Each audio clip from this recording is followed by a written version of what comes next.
আসসালামু আলাইকুম। আজকের এই ভিডিওতে আমরা আলোচনা করব যে একবার পড়ে বড় প্রশ্ন মনে রাখার টেকনিক নিয়ে। দেখো, তোমাদের মানবিকের যারা আছো তোমাদের একটা কমন সমস্যা থাকে যে ভাইয়া আমি একটা প্রশ্ন বারবার পড়ি কিন্তু আমার মনে থাকে না, এখন আমার করণীয় কি? তোমার সিম্পলি কয়েকটা স্টেপ ফলো করতে হবে, তাহলে আশা করা যায় যে যত বড় বড় প্রশ্ন থাকুক না কেন তুমি ইজিলি পারবা। দেখো, এই টেকনিকে আমরা কয়েকটা বৈজ্ঞানিক উপায় অবলম্বন করব। সবার আগে যেই উপায়টা হবে সেটা হচ্ছে অ্যাক্টিভ রিডিং। অ্যাক্টিভ রিডিংটা কি, তুমি যখন পড়বা তোমার কনসেপ্ট যাতে ক্লিয়ার থাকে, তুমি যাতে ভালোভাবে পড়াটা বুঝো।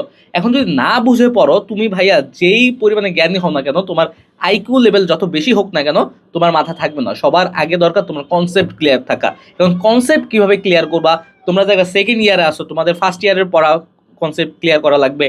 যারা এইচএসসি 26 তোমাদের ফার্স্ট ইয়ার সেকেন্ড ইয়ার দুইটাই ক্লিয়ার করা লাগবে। এখন তোমার সহজ উপায় হচ্ছে হোম টিউটর রাখা, কারণ কলেজে তুমি সব কনসেপ্ট ক্লিয়ার করতে পারবে না। আর যদি যদি তো কোনো মানি প্রবলেম থাকে তাহলে তোমরা কোনো কোর্সে এনরোল হতে পারো, সেখান থেকে তুমি কনসেপ্ট ক্লিয়ার করতে পারো। ক্লিয়ার করে পড়লে ওই পড়াটা সহজেই মানুষ ভুলে না। এখন যখন তুমি একটা জিনিস পড়া হয়ে গেছে তোমার কাজ কি জানো? Active recall. অ্যাক্টিভ রিকল হচ্ছে ওইটা তোমার বই বন্ধ করে উপর দিকে তাকিয়ে বন্ধুর কাছে আয়নার সামনে দাঁড়িয়ে বারবার এটা পড়বা। যদি তুমি নিজের কাছে নিজে অ্যান্সারটা করতে পারো তাহলে ওকে। আবার আমি যেই উপায়টা অবলম্বন করতাম সেটা হচ্ছে টিচ সামওয়ান। আমি কি করতাম যে কাউকে পড়ানোর চেষ্টা করতাম। যদি কাউকে আমি পড়াতে পারি তখন কি হয়, অনেক কিছু বোঝানো হয়ে যায়। যেমন আমি যখন স্পেশালি ইকোনমিক্স যখন পড়তাম তখন কি করতাম যে ছক একে একে বন্ধুদের বোঝাতাম। আর আইসিডির ক্ষেত্রে কি করতাম যে যে লজিক গেটগুলো আছে, সংখ্যা পদ্ধতিগুলো আছে, বন্ধুদের বুঝাতাম। এর ফলে কোনো ব্যতিক্রম প্রশ্ন থাকলে আমার চোখে পড়তো।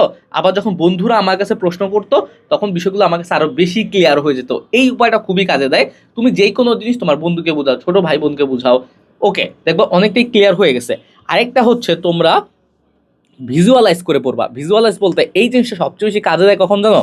তোমরা বাংলা দ্বিতীয় পত্রে যখন নাটক উপন্যাস পড়ো না, তখন এই জিনিসটা অনেক কাজে দেয়। যে যখন নাটকটা পড়বা, সিরাজুদ্দৌল্লা কি বলতেছে, আমেনা কি বলতেছে, গসিটি কি বলতেছে, চোখ বন্ধ করে করে রিয়েলাইজ বা ভিজুয়ালাইজ করে পড়বা। তখন কি হবে যে দেখবা কি যে যখন যতই তুমি পড়তেছো তোমার সামনে সম্পূর্ণ একটা চিত্র বা ছবি ফুটে উঠতেছে। আর এই ছবি আকারে পড়লে দেখবা যে প্রত্যেকের যে কে কি বলছে এটা মাথায় থাকে। তারপর তুমি যদি ইতিহাস পড়ো, ইসলামের ইতিহাস পড়ো, তখন দেখবে বিষয়টা তোমার কাছে ইজি লাগবে। যে যুদ্ধ হলে তোমার চোখের মধ্যে একটা যুদ্ধের একটা কাহিনী ফুটে উঠবে, মনে হবে যে তুমি একটা বাহুবলীর মতো একটা মুভি দেখতেছো।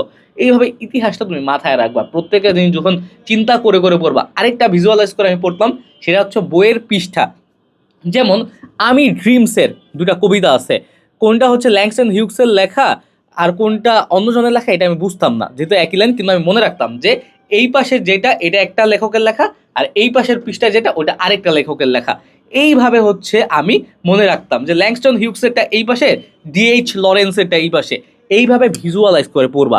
তাইলে কি হয় যে তোমার এলোমেলো হয়ে যাওয়ার পসিবিলিটি থাকে না, তোমার পড়াটা তোমার মাথায় থাকে, খুব ভালোভাবে রিকল বা মনে করা যায় পরীক্ষার হলে, বা তুমি যখন এটা পড়বা তোমার যখন কাজে লাগবে পড়াটা।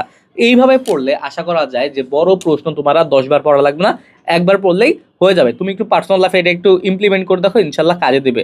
ওকে ভাইয়া, তাহলে আজকের ভিডিওটা এই পর্যন্তই। আবার দেখা হবে নতুন কোনো টিপস অ্যান্ড ট্রিক্স নিয়ে। আসসালামু আলাইকুম।